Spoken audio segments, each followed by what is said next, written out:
Is he your number one SensCentral Standout tonight, presented by the GLEBE Central Pub? Are you passing it over to me? Yes, I am. I mean, it's just like DJ Smith with his ties, wearing the purple every game now that they keep winning. You did the first SensCentral Standout on Saturday, so you get to lead us off. And I think I might have picked Claude Giroux as well. But I'm going with him again. I mean, 3 points, 2 goals, 1 assist, 4 shots on goal. The face-offs, not a typical Claude Giroux night, only 33% here. But when you're playing like he is, and Ridley Gregg is like the net. Like, I feel like Claude Giroux is like his uncle, and he's taking him under his wing, and he's like, "I'm going to show you all the cool stuff while I'm taking care of you while your parents are away on vacation or something." Like, he has perfectly put Ridley Gregg under his wing, and it's been a perfect connection. Like, I don't think Ridley Gregg necessarily is a second line center, but boy, can he play with Claude Giroux. And I mean, the connection between DeBrincat and Giroux has also seemed really good lately since they've done those line changes. So it's really nice to see a lot of decisions DJ Smith is making pay off. And you're just seeing the depth of this roster. Like, sure, they're not where you want them to be in this season, but when you can mix the lines up like this and have a guy make his NHL debut as a second line center, and now you've got 3 rotating lines that are dangerous, it's pretty damn impressive. It's super impressive. Now 30 points away from 1,000, and Hip Hopotamus says we play Philly in 26 games. That's a tall test, but wouldn't that be an unreal story? We talked about this, Ross, in the offseason when you made your take that he's going to get there, and I was looking through the calendar, and I was like, this could be the date up against Philly, but that's way too early. Like, he's going to have to score at an incredible pace to get there. I'm not saying it's going to happen, but if we could find odds on that with FanDuel, I would toss a couple shekels on that. Like, it's not crazy.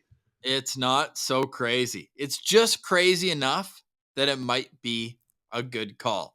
And the hockey gods would do that for Claude Giroux. Like, it could line up nicely. Especially 900 points in 1,000 games on the dot for both of them in his Flyers career. I mean, incredible. This is cherry on top to get 1,000 against the Flyers as well. I'm not going to overthink things. I'm going right to the crease. The guy who I said should start all along. Yep. It's Credit to you. No love for Mando. 9 minutes into the game. He'd already gotten some luck. 2 minutes in, it was Belzile off the crossbar. But halfway through the first period, that save on Mike Hoffman, a high slot one-timer, I said, oh my, he's got it tonight. And then off the next faceoff, makes another great save on Hoffman. Then the rebound save on Kirby Dach. And then Dach, I don't know how he missed that second rebound. That went right through the crease. But all in all, great effort for Anton Forsberg in tonight's game. The second period I mentioned, 17 saves, and he gets his second shutout of the season and second shutout with the Ottawa Senators. I guess they just have to play bad teams because his other shutout was against Columbus. Well, he did have a shutout the year before, Ross, against Tampa for Brady's first career hat trick. You're right. I don't. Maybe it's man, that's a rare one that I got on you. Look who's the Sens Encyclopedia now. It's all that trivia I do. I've got it back. Or it's all the Anton Forsberg stats you're looking up here when you were doing your big brain move of saying Mando should start tonight. Sorry for showing love for a friend of the show, Ross. Sue me. That's fair. Last year, February 7th and 8th, the last time the Senators had back-to-back games, and they won them both. Those were games up against the New Jersey Devils, 4-1 at home, and then the Carolina Hurricanes, 4-3 at home. So the Sens get back-to-back wins for the first time in nearly a calendar year. Great to see that. Absolutely love to see that. It's so great. And I just want to make a comment on Forsberg here, Ross. Remember we were talking about his post-game presser after the game up against the Islanders, and both of us were like, what's up with Forsberg? Like, he seems so prickly right now. Like, this does not sound like a guy that just is coming off a 2-1 win in relief. Like, what's up with that? Maybe you just got to get him a little grumpy. Like, I think he plays better grumpy, and when he's not in a comfortable situation, he certainly played a whole lot better last season when it was kind of like, all right, Forsy, you're our guy. We don't have anyone else. We're just going to toss you out there night in and night out. So maybe that's the kind of adversity Forsberg needs to thrive. So that's very interesting that, like, this has been his best back-to-back stretch. maybe all year. Like maybe at the start of the year when they had that 4-game win streak, he had a couple of good games, but not like this. Not only allowing 2 goals on the Leafs and then shutting out the Habs in back-to-back nights. That's impressive. Huge performance from Anton Forsberg, a 28 save shutout. And the shots were 25-25 after the second period. The Habs folded the tent in the second intermission. The Senators came out and closed this game the way they should. Ben asks, how about Ridley Gregg during the All-Star break? The Senators have a 10-day break. What happens with Ridley Gregg? Well, I think he should go back to Belleville. Why not play a few extra games? And it's not like he's been up that long. It's not like he really needs the break. That's hilarious, Ross, because I think we flipped here because my answer was going to be give the kid an extra week of NHL payday and let him spend the off time with the boys. He's going to go on vacation with the Giroux family. Let's not kid around here. He's going to be where they're going to Disneyland or something for that break, and Ridley Gregg's going to be there in the back seat. You know that? No, I don't. No, I don't know. I'm making stuff up here, but you know what? Belleville's season is not looking great here. If they were in a good spot to make the playoffs, maybe I would say that. But really, Gregg has played so well. I think he's earned a little bit of NHL per diem and an NHL payday here. Keep him up. Keep him up. This is another great bromance on this team. We know, another one. It's great. There's so many, and now we've got Ridley Gregg and his childhood hero. It's not a bromance, Ross. It's a uncle-nephew situation. That's really how I see this. Like, it's so funny how these, like, Ridley Gregg has added such a spark to this team that they desperately needed. A spark plug type player. We've been telling you for 3 years that's the kind of player that they were able to draft in that. Just pumped up a beat the traffic chant. It was a hit at Salo's Slapshot on Twitter. I absolutely love hearing that. That's a retweet 10 times out of 10 on the old Twitter machine. No, great night overall. We can go around the horn again. So yeah, you've got Claude Giroux. I've got Anton Forsberg. Snake draft. Go ahead. Okay, I'm gonna take Jake Sanderson. You wouldn't let me put him in for the goggles, so I'm just gonna gush over his performance.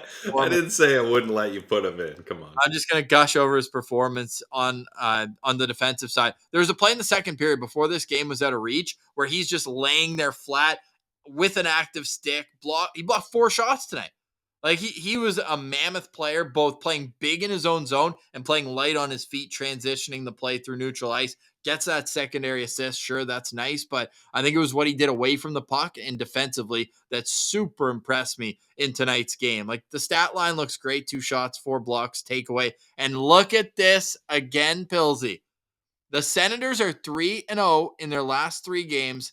And in all 3 games, Thomas Chabot plays less than 25 minutes. And in all 3 games, Jake Sanderson plays under 2 minutes less than Thomas Chabot. 20 seconds separated the two in tonight's game, and that's the recipe for success. Agreed. Let's keep rolling. And it is curious, though, and I hope that it would be either way, but Thomas Chabot left the game near the end of the first period with about 2 minutes left, and then came out of the tunnel 30 seconds late. Didn't miss any of the period, but it is something to monitor on Tuesday.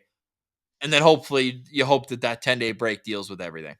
Well, I mean, Ross, even Sunday, Monday, even a 3-day break here, like that's pretty good. And I'm hoping it's just a bumps and bruises type of situation there. So not bad at all. But yes, I do like that pick and Jake Sanderson. And I agree with you. I think DJ Smith's starting to realize here, although you want to shelter rookie defensemen, Jake Sanderson's not the guy you need to shelter. And I'm not saying you need to shelter Thomas Chabot, but you need to cut down on him playing so many minutes. He can't be the guy that's leading time on ice every game. You now have another option. Use it. And I think that he's getting utilized properly.